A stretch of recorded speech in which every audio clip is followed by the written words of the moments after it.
As the FDA greenlit both Pfizer and Moderna's COVID vaccines to be used for children younger than 5. The CDC could authorize the vaccine for young children as soon as this weekend.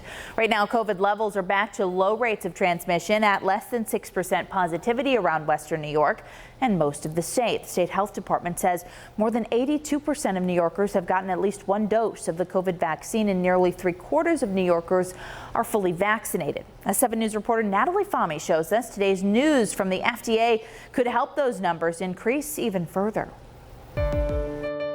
18 million children under 5 are the only group unable to be vaccinated against COVID-19, but soon that is likely to change. Children will now have the ability, especially some of my highest risk children with complicated medical problems, will have the opportunity to move through the world with more protection from serious illness. Pediatrician Dr. Rachel Kaufman says this is exciting news, and it's coming at the perfect time as Erie County's community level is low. That means that our children will have an opportunity to get vaccinated and not get infected while they're waiting for the protection from their vaccine to kick in. She says while numbers are low, it is important to vaccinate your children. She tells me reinfection can cause problems for kids, including loss of taste and smell. That's a tragedy that doesn't have to happen. Of course, that doesn't imperil their life, but that definitely imperils their quality of life. It's wonderful that not as many kids are getting sick as adults are getting sick, but the numbers of kids getting sick is very real. Danielle Kinsman, owner of Jumped Up Jelly Beans Daycare in Buffalo, says many parents she speaks with say they are not going to vaccinate their children. Most people are returning to normal life and stuff. Most of my parents will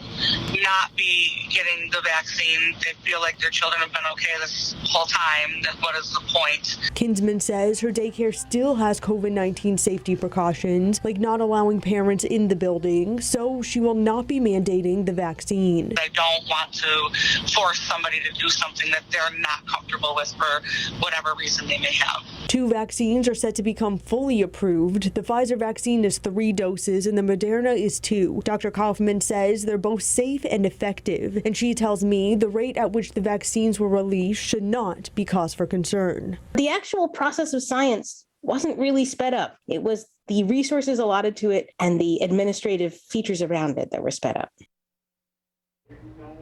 The Biden administration says it has 10 million low-dose vaccines ready to be distributed throughout the U.S. Natalie Fahmy, 7 News. Natalie, thank you.